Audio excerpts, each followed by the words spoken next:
শুধু উপদেষ্টারা না, আপনাদেরও ব্র্যাকেটে এনসিপি সবাই সেফ এক্সিটের চিন্তা করেন। সামনে আওয়ামী লীগ মারবে, বিএনপি মারবে, কথা না শুনলে জামাতও মারবে। কথা কিন্তু খুবই একটা ভবিষ্যৎবাণী, যদিও এই কথার মধ্যে সত্যতা আছে। আজকে যেইভাবে গতকালকে হতাশা প্রকাশ করে নাহিদ ইসলাম কথা বলছেন, রাজনীতিক নেতারা কথা রাখেনি, উপদেষ্টারা কথা রাখেনি, তাদের সাথে বেইমানি করেছে এবং তাদেরকে বিপদে ফেলেছে, এই সমস্ত নানান কথাবার্তা পেছনে যেটা আসল, এটা হলো যে এক ধরনের হতাশা। এনসিপি যদি সেরকম জনসমর্থন নিয়ে দাঁড়ায় যেতে পারতো, তাহলে কিন্তু এই কথাগুলো আসতো না। তো একটা ভেরিফাইড ফেসবুক পেজে যুক্তরাষ্ট্র প্রবাসী ইলিয়াস হোসেন এই কথাগুলো বলছেন যে আমি তো 5 তারিখের 6 দিনের মাথায় বলেছিলাম, শুনেছিলেন, আসল কাজ বাদ দিয়ে ধান্দাবাজিতে নেমে গিয়েছিলেন। আপনারা মনে করেছিলেন নিজেরা বিশাল কিছু হয়ে গেছেন, এখন কান্দেন কেন? তিনি বলছেন এনসিপি বলে এদেশে কিছু থাকবে না, সর্বোচ্চ বিকাশ পার্টির মতো কিছু একটা হতে পারবেন। জামাত বিএনপির বাইরে 10-15 বছর পর আওয়ামী লীগ আসতে পারে, তবে এনসিপি না।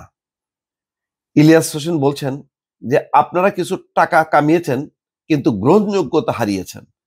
ইউনূস সহ প্রতিটি উপদেষ্টা ধান্দাবাজি করেছে এবং সবাই বিদেশে টাকা পাচার করেছে।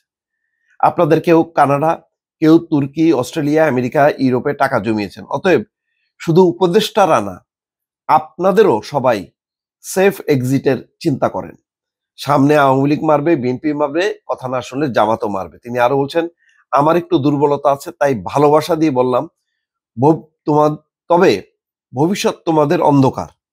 যাদেরকে আদর করে উপদেষ্টা বানিয়েছ, তারাই এখন বেগুন, আলু, মূলা ধরিয়ে দিয়েছে। অথচ তাদের পক্ষ হয়ে আমার বিরুদ্ধে দাঁড়িয়েছিলেন, মনে আছে? সবশেষ তিনি বলেন, এখন নাকে তেল দিয়ে ঘুমান, সামনে নির্বাচন হবে জামাত আর বিএনপির মধ্যে।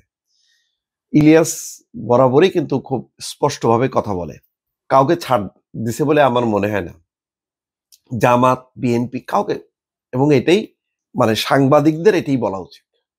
কখনো কখনো অনেকে ক্ষুব্ধ হয় ইলিয়াসের বক্তব্যে। আমি নিজে হয়তো সব কথা সমর্থন করি না, কিন্তু কোনো কথা কিন্তু খুবই বাস্তব ভিত্তিক। যেমন এই যে এনসিপির যারা এই তরুণদের, তাদেরকে কি সাপোর্ট করেনি ইলিয়াস?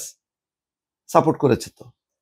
তাদের নেতৃত্বকে, তাদের অভ্যুত্থানকে সর্বোচ্চ পর্যায়ে সহযোগিতা করেছে, সাপোর্ট দিয়েছে, কথা বলেছে, এটা সত্য। কিন্তু এখনকার অবস্থায় এনসিপি যেই হতাশা ব্যক্ত করছে, যে উপদেষ্টারা সেফ এক্সিট কথা ভাবছে, এই জন্য তারা বিভিন্ন রাজনৈতিক দলের সাথে লিয়াজও করছে। তো তার বিপরীতে বলছে যে এনসিপির যারা, তারাও তো, তাদেরও সেফ এক্সিটের কথা ভাবা উচিত। কারণ তাদের পক্ষে বিএনপি নাই, জামাত নাই, আওয়ামী লীগ তো নাই। এবং ওই যে টাকা কামানো, গ্রহণযোগ্যতা হারানো, এটা যেমন অন্য উপদেষ্টাদের ক্ষেত্রে, সেক্ষেত্রে তাদের ক্ষেত্রেও আছে। সেই উপদেষ্টা হোক বা উপদেষ্টা না হোক। তো একটা কিন্তু সতর্কবাণী তিনি দিয়েছেন। এটা আমার ধারণা যে অনেক সময় সত্য কথা ভালো লাগে না, কিন্তু সত্য কথাগুলি যারা গ্রহণ করতে পারে তারা কিন্তু ভালো করে। সুতরাং এই কথাগুলো তিনি বলছেন যে আমি একটু আদর দিয়েই বললাম কথাগুলো, কিন্তু এগুলি সত্য। এগুলি যদি তারা মাথায় রেখে কাজ করে তাহলে ভালো, আর না করলে কিছুই করার নেই। কিন্তু তিনি বলছেন যে এনসিপি বলে সামনে কিছু থাকবে না। আমিও বারবার কিন্তু বলি যে এনসিপির যেই প্রত্যাশা, এনসিপির আগে, এনসিপি তে যখনই দল করতে গেছে তখনই তারা বিচ্ছিন্ন হয়ে গেছে সমাজ থেকে, রাষ্ট্র থেকে, মানুষ থেকে। কারণ তারা একটা পক্ষ হয়ে গেছে। আগে তাদের গ্রহণযোগ্যতা ছিল সবার কাছে, সবার উপরেই তারা ছড়ি ঘুরাইতে পারতো। এখন কিন্তু আর পারতেছে না, তারা একটা দল হয়ে গেছে। এখন সামনে নির্বাচন হলে তো বোঝাই যাবে।